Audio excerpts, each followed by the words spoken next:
as Christy implied, we really are the little engine that could.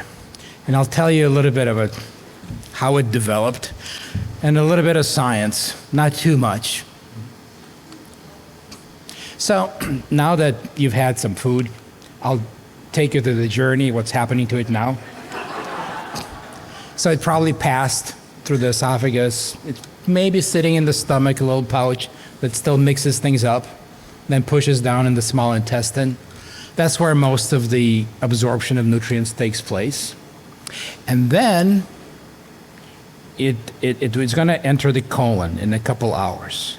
That's where most microbes live, right there. See, if you really zoom in and look at them, they're also eating. So what you're eating is also feeding them. And this is why doctors tell you to eat fiber. The small intestine is not very good at digesting fiber. That's the stuff for the microbes. And in the process of eating, they also, as they metabolize, as they digest things, they make different chemicals of their own, and those chemicals communicate with our bodies. Those gut microbes is a major metabolic organ in our whole system. Second only to liver, as far as just the number of chemicals that are circulating in the bloodstream, 10% come from the gut microbes. And this really wasn't appreciated until this really 21st century. Doctors just give you antibiotics, throw a bomb in there, without really thinking, what does that do? And usually they recover. So then the middle part is those gut microbes. It's a very complex microbial community. There's about 100 bacterial species there. There's yeast and fungi and other domains of life. But they interact with all parts of the human body. If you think about it, your immune system, it's supposed to fight bad bugs out there. But on a daily basis, where are the microbes that the immune system is seeing? It's in your gut. That's the majority. So part of the immune system job is to shepherd those microbes, make sure that they are friendly. At the same time, those microbes are our microbes. They're part of our body. They want us to do well because it's good for them. So they also communicate with us and they make their own chemicals. It's a whole interconnected network. They're important for the gut barrier function. They're important for calibrating the immune responses and directing them, as you can see shortly, against things you don't want, like cancer or infections, and at the same time, not making sure that the immune system doesn't veer off and cause things like inflammatory bowel disease. Now, there's other things there that impact your gut microbes. The diet, for example, it's kind of obvious. What you're going to feed them is going to be important for them. Somehow, exercise, what our body does during exercise, does communicate to the gut. And if we look at people who are athletes and do regular exercise, they actually have a greater diversity of microbes than those who are sedentary. So it's a two-way communication. That's why the arrows go both ways. Whether you like it or not, social interactions also matter.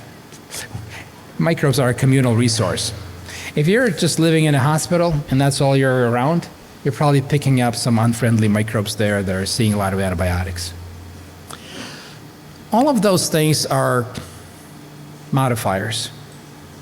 What you got from your mom through early development is kind of there, and then it drifts and oscillates, and who is there, it drifts only very slowly. So if you really want to restructure the microbiome, you have to do a massive intervention, and that's what we do. We transplant the entire microbial community in whatever formulations.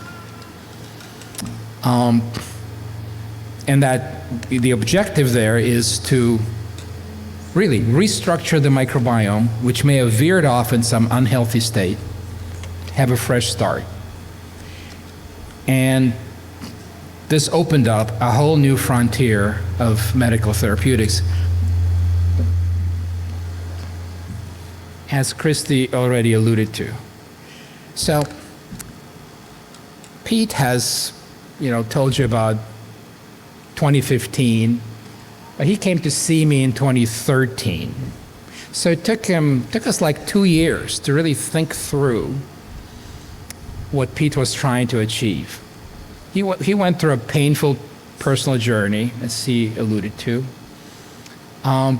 His dream was shattered, but he had a vision that this happened for a greater reason. There was a meaning to this, and he had to figure out what that meaning was. And I think, as I remember, he felt being caught in this medical industrial complex that a lot of people were making a lot of money around him.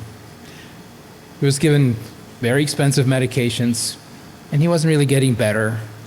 And he was growing frustrated. And maybe it was a naive dream, but he felt if only people worked together, if only they worked for cures, if only they cared enough, he wouldn't be in that pickle. That's where the word achieving cures together came from. And then we sat down and thought, well, how can we change the world? What is a little organization can really do? And the most obvious thing was we had an opportunity to build our own manufacturing unit that would be independent of drug companies, that would feed clinical trials, and that would collect collaborators around us. And we wouldn't be driven by commercial interests. We really wanted to achieve cures together. So that's an overview of most of these, some highlights. Highlights that Christy already mentioned. Not surprisingly, a big movement was in inflammatory bowel disease. That's when the microbes and the immune system in the gut don't really get along, and somehow the immune system lashes out.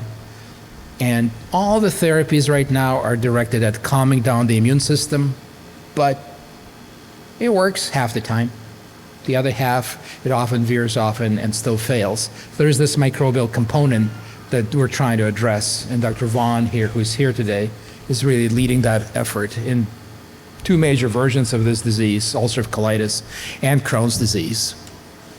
Turns out there's a lot of interaction between the gut and the brain and the nervous system. And that's because, as I mentioned, there's a lot of chemicals being made in the gut. And some of them interact with the nervous system, are neuroactive. And we've discovered that, at least in severe autism, there is a signature that we can pick up in a urine test of microbial metabolites that are not healthy. They're coming from the gut.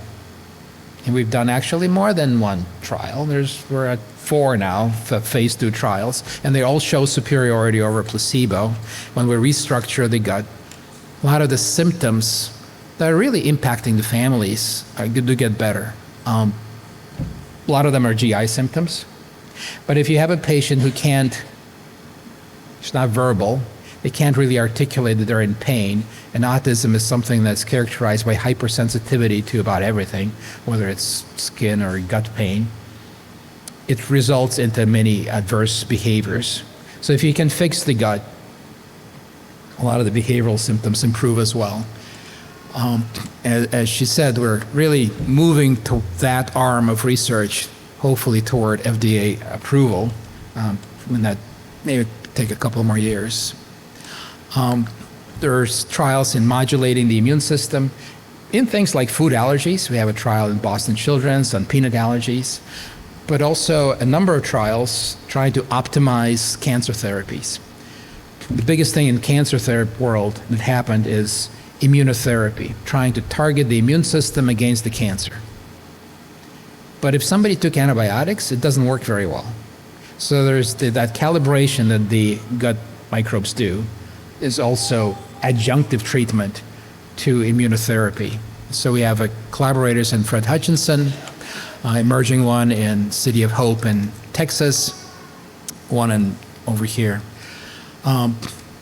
That's kind of where we are today, and I'm not going through all the trials. You're going to hear about some exciting work shortly from one of our university collaborators in surgery. But I'll just go through 2 photos. This is where we were in 2013. That's when Pete came to see me in clinic. That's the entire team. And we were at a state fair trying to educate state fair goers about gut microbiome.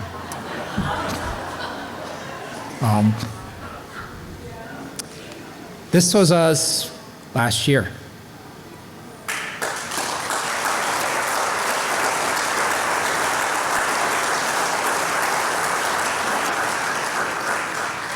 So I'll visit with you one more time, but first we'll hear from Cyrus Jahan, who is going to tell you about really exciting work in colon surgery, which is one of the big themes right now.